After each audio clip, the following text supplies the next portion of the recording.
نحمده ونصلي ونسلم على رسوله الكريم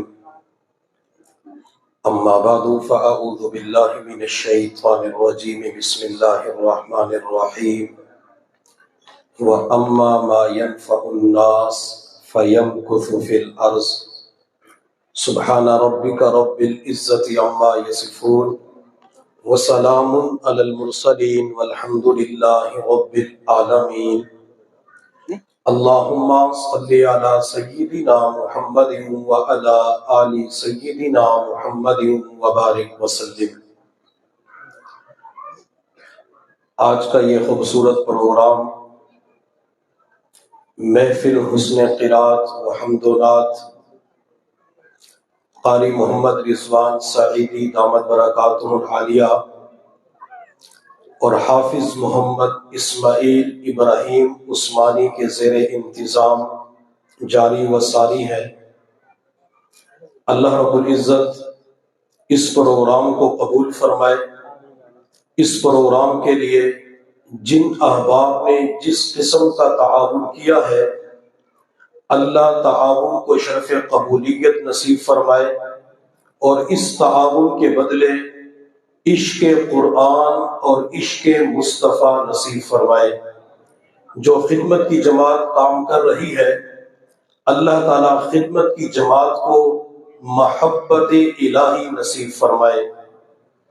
آج کا یہ خوبصورت پروگرام عظیم الشان محفل ریواڑی برادری کے تمام مرحومین کے لیے ہے اور خصوصاً جامع مسجد ریاض الجنہ کے امام خطیب اور مدرس حضرت مولانا قاری سعید احمد صاحب رحمۃ اللہ علیہ، جامع مسجد ریاض الجنہ کے مؤذن اور خادم محمد ابراہیم صاحب رحمۃ اللہ علیہ اور جامع مسجد ریاض الجنہ کے خادم مدرسہ عربیہ ریاض النساء کے محتمم حافظ ارشاد احمد نقشبندی رحمۃ اللہ علیہ کے ایصال ثواب کے لیے منعقد کی گئی ہے۔ اللہ تعالیٰ تمام مرحومین کی مغفرت کاملہ فرمائے، اللہ تعالیٰ سب کے درجات کو بلند فرمائے۔ جامع مسجد ریاض الجنہ کے امام اور خطیب حضرت مولانا قاری سعید احمد صاحب رحمۃ اللہ علیہ نے تقریباً 28-30 سال تک فرائض سر انجام دیے ہیں۔ میں قاری صاحب کے شاگردوں سے اور نوازوں سے درخواست کروں گا کہ قاری صاحب نے جو قرآن سینوں کے اندر منتقل کیا ہے وہ آگے پہنچانے کی کوشش کریں، اور جو قاری صاحب کے ساتھ جڑے ہوئے تھے وہ قاری صاحب کے نقش قدم پہ چلتے ہوئے اپنے بچوں کو قرآن کا حافظ بنائیں، قرآن کا قاری بنائیں، عالم بنائیں، امام بنائیں۔ ہم اپنے معاشرے کے اندر کئی مرتبہ دینداروں کی زبانوں سے اماموں کے بارے میں مختلف جملے سنتے ہیں کہ اس امام سے تو ہم ہی اچھے ہیں۔ میں پورے مجمع سے درخواست کروں گا کسی مسجد کے اندر کوئی چھوٹا امام بھی ہے اسے کبھی بھی نفرت حقارت کی نگاہ سے نہ دیکھنا۔ جو پروردگار ذوالجلال جوانی کی نعمت دے سکتا ہے، جو اللہ مال پیسہ دے سکتا ہے، جو اللہ عزت دے سکتا ہے، وہ اللہ ان نعمتوں سے محروم بھی کر سکتا ہے۔ امامت کا منصب کوئی ہلکا منصب نہیں ہے، جس سے اللہ راضی ہوتے ہیں، اللہ خوش ہوتے ہیں، اللہ اسے امامت کے لیے قبول فرما لیتے ہیں۔ میرے اللہ نے حضرت ابراہیم علیہ السلام کے بارے میں فرمایا انی جاعلک للناس اماما، ابراہیم میں آپ کو لوگوں کے لیے امام بناؤں گا۔ اللہ کس کو فرما رہے ہیں؟ اپنے خلیل سے فرما رہے ہیں، اپنے دوست سے فرما رہے ہیں۔ اور جب میں قرآن عظیم الشان میں عباد الرحمن کی صفات کو پڑھتا ہوں، اللہ کے پیاروں کی صفات کو گنتا ہوں، وہ اللہ کے نیک بندے ایک دعا یہ بھی کرتے ہیں ربنا هب لنا من ازواجنا وذرياتنا قرۃ اعین وَجَعَلْنَا لِلْمُتَّقِينَ إِمَامًا، اللہ ہماری اولادوں کو متقین کا امام بنا دیجئے۔ ابراہیم علیہ السلام کو میرے اللہ نے فرمایا امام بناؤں گا، اللہ نے پھر ابراہیم کی اولاد کو امام بنایا۔ جب ابراہیم علیہ السلام بیت اللہ کی تعمیر سے فارغ ہوئے، میرے اللہ نے فرمایا ابراہیم مانگ کیا مانگتا ہے؟ حضرت ابراہیم علیہ السلام نے دیکھا اللہ نوازنا چاہتے ہیں، رب کی رحمت جوش میں آ چکی ہے۔ حضرت ابراہیم علیہ السلام نے دعا کے لیے ہاتھ اٹھا دیے۔ میرے پیر و مرشد حضرت مولانا پیر ذوالفقار احمد نقشبندی دامت برکاتہ العالیہ چند سال پہلے رشید آباد کالونی کے اندر تشریف لائے، شہداء پارک کے اندر ایک جملہ ارشاد فرمایا کہ ابراہیم علیہ السلام نے جب دعا کے لیے ہاتھ اٹھائے تو ابراہیم نے دعا مانگی، اللہ میں آپ سے دنیا کا مال و منال نہیں مانگتا، اللہ میں آپ سے دنیا کا فضل و کمال نہیں مانگتا، اللہ میں آپ سے آمنہ کا لال مانگتا ہوں، اللہ میں نے آپ کا گھر بنا دیا، اسے آباد کرنے والے محمد مصطفیٰ صلی اللہ علیہ وسلم کو بھیج دیجئے۔ ابراہیم علیہ السلام نے دعا کس کے لیے مانگی؟ حضور کے لیے دعا مانگی۔ اللہ نے ابراہیم کو امام بنایا، پھر ابراہیم کی دعا کو بھی قبول فرمایا اور اللہ نے حضور صلی اللہ علیہ وسلم کو امام الانبیاء بنا دیا۔ آج کے معاشرے میں کئی مرتبہ امام کو گالی دی جاتی ہے، نفرت کی نگاہ سے دیکھا جاتا ہے۔ کبھی بھی نفرت حقارت کی نگاہ سے امام کو نہ دیکھا کریں، جب بھی دیکھیں محبت اور پیار کی نگاہ سے دیکھا کریں۔ مولانا الیاس رحمت اللہ علیہ فرمایا کرتے تھے جو مسجد کے امام کو محبت پیار کی نظر سے دیکھتا ہے اللہ اس کا خاتمہ ایمان پہ فرما دیتی ہے۔ جامع مسجد ریاض الجنہ کے جو مؤذن تھے وہ حافظ اسماعیل ابراہیم عثمانی کے والد گرامی تھے اور پورا دن مسجد کی صفائی کا اہتمام کرتے تھے۔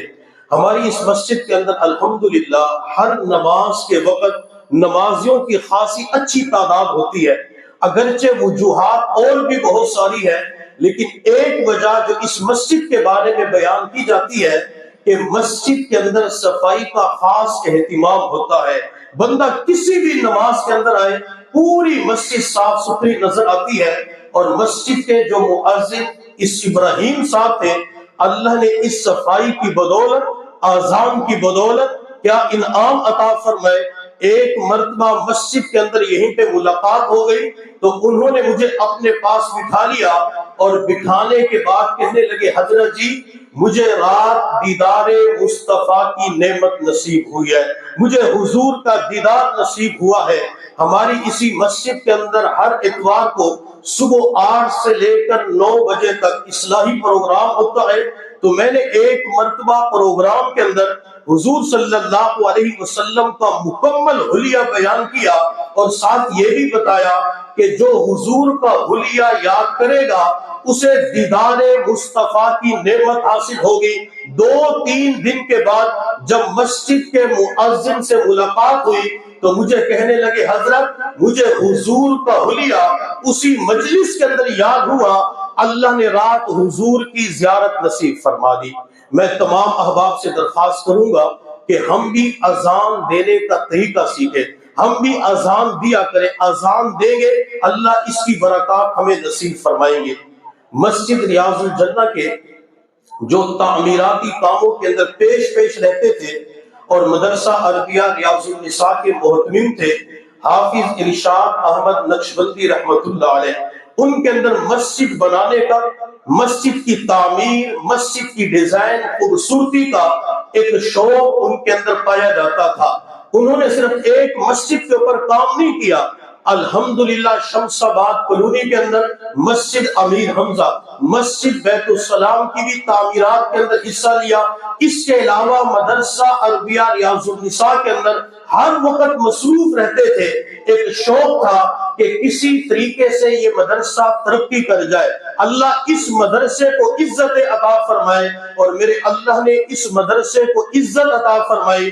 تقریباً 2 سال پہلے صوبائی سطح پہ وفاق المدارس کے سالانہ امتحانات میں الحمدللہ مدرسہ عربیہ ریاض النساء کی بچی نے پوزیشن لے کر اس ادارے کی عزتوں کو 4 چاند لگا دیے۔ ان کے اندر جہاں خدمت دین کا جذبہ پایا جاتا تھا، میں تمام احباب سے درخواست کروں گا ہم اپنے اندر یہی جذبہ پیدا کریں۔ جتنے بھی احباب تشریف لائے ہوئے ہیں، ہر بندہ یہ نیت کر کے جائے کہ میں اپنی زندگی کے اندر ایک مسجد ضرور بناؤں گا، اپنی زندگی کے اندر ایک مدرسہ ضرور بناؤں گا۔ آپ حضرات نیت کریں گے، اللہ کی مدد شامل حال ہوگی۔ نیت کر کے چلے جائیں گے، سال کے بعد، 2 سال کے بعد، 5 سال کے بعد کسی بھی علاقے کے اندر مسجد کی بنیاد رکھیں گے۔ جن حضرات نے اس پروگرام کا انعقاد کیا وہ عمل انتظامیہ کے لیے صدقہ جاریہ بن جائے گا۔ اور میں تمام احباب سے یہ بھی درخواست کروں گا جہاں بھی خدمت کا کوئی موقع ہے، رفاہی کام ہو، تو وہاں ضرور حصہ لیا کریں۔ آخری بات مکمل کر کے بات کو مکمل کرتے ہیں۔ ہمارے سلسلہ عالیہ نقشبندیہ مجددیہ کے سرخیر سیدنا ابو بکر صدیق رضی اللہ تعالی عنہ تھے، ان کے اندر خدمت کا جذبہ پایا جاتا تھا۔ جب ابو بکر صدیق رضی اللہ تعالی عنہ خلیفۃ المسلمین بنے، حضرت عمر فاروق رضی اللہ تعالی عنہ فرماتے کہ میں ابو بکر کے پاس پہنچا، وہ تو موجود نہیں تھے، وہاں پہ کچھ لوگوں کے نام لکھے ہوئے تھے۔ میری نظر پڑی، بیماروں کے نام، معذور کے نام، بیوہ کے نام، آگے خدمت کرنے والوں کے نام بھی لکھے ہوئے تھے، لیکن ایک عورت کا نام تھا، آگے خدمت کرنے والے کا نام نہیں تھا۔ حضرت ابو بکر صدیق رضی اللہ تعالی عنہ سے محبت کرنے والے حضرت عمر فاروق فرماتے ہیں میں نے پکا ارادہ کر لیا خدمت میں کروں گا۔ خدمت کیا ہوتی تھی؟ جھاڑو لگا دینا، پانی بھر کے گھڑے مشکیزے کے اندر ڈال دینا، برتن دھو دینا۔ حضرت عمر فاروق فرماتے ہیں میں اگلے دن فجر کی نماز کے بعد اس بوڑھی عورت کے دروازے پہ پہنچا، میں نے دستک دی تو اندر سے خاتون کی آواز آئی، کون؟ میں نے کہا اماں میں خدمت کرنے کے لیے آیا ہوں۔ تو خاتون کہنے لگی بیٹا جو خدمت کرنے آتا تھا وہ خدمت کر کے جا چکا ہے۔ حضرت عمر فاروق فرماتے ہیں اگلے دن فجر کی نماز سے پہلے پہنچا، دستک دی، خاتون کی آواز آئی بیٹا کون؟ میں نے کہا اماں کام کرنے کے لیے آیا ہوں۔ اس خاتون نے کہا بیٹا کام کرنے والا کام کر کے جا چکا ہے۔ حضرت عمر فاروق فرماتے ہیں تیسری رات آدھا پہر گزرنے کے بعد میں راستے کے اندر چھپ کے بیٹھ گیا، دیکھو تو صحیح آخر وہ کون بندہ ہے جو خدمت بھی کرتا ہے، نام بھی نہیں بتاتا۔ حضرت عمر فاروق فرماتے ہیں تھوڑی دیر کے بعد میں نے ایک شخصیت کو چلتے ہوئے دیکھا، جب میری نظر پاؤں پہ پڑی تو پاؤں کے اندر جوتے بھی نہیں تھے، چہرے کو کپڑے کے ساتھ چھپایا ہوا تھا۔ جب وہ شخصیت قریب آئی میں سامنے آ کے کھڑا ہو گیا، میں نے کہا اپنا چہرہ تو دکھا، انہوں نے چہرہ نہیں دکھایا۔ میں نے کہا نام تو بتاؤ، نام نہیں بتایا۔ میں نے اللہ کا واسطہ پیش کیا، میں تجھے اللہ کا واسطہ دیتا ہوں اپنا چہرہ تو دکھا، اپنا نام تو بتا۔ حضرت عمر فاروق فرماتے ہیں میں نے جو ہی اللہ کا واسطہ پیش کیا اس شخصیت نے اپنے چہرے سے نقاب ہٹایا، میں دیکھ کر حیران رہ گیا، وہ کوئی عام بندہ نہیں تھا، خلیفۃ المسلمین جانشین پیغمبر خلیفہ بلا فصل سیدنا ابو بکر صدیق تھے۔ میں نے کہا خلیفۃ المسلمین کہاں تشریف لے جا رہے ہیں؟ ابو بکر صدیق نے جواب دیا عمر اس محلے کے اندر ایک بوڑھی عورت ہے، کام کرنے کے لیے جا رہا ہوں۔ حضرت عمر فاروق نے پاؤں کی طرف دیکھ کے کہا ابو بکر جوتے کیوں نہیں پہنے؟ کیا جوتے آپ کے پاس موجود نہیں تھے؟ ابو بکر صدیق نے جواب دیا عمر جوتے موجود تھے لیکن یہ وقت لوگوں کے آرام کا ہے، مجھے خطرہ اس بات کا تھا اگر میں تیز قدموں کے ساتھ چلتا ہوا آتا میرے جوتوں کی آہٹ سے کسی کی نیند خراب ہو جاتی۔ یہ جذبہ خدمت کا جو خلیفۃ المسلمین کے اندر پایا جاتا تھا یہ جذبہ ہم اپنے اندر بھی پیدا کریں۔ اللہ رب العزت کی بارگاہ میں دعا ہے اللہ تعالیٰ تمام مرحومین کی مغفرت کاملہ فرمائے۔ وآخر دعوانا الحمدللہ رب العالمین۔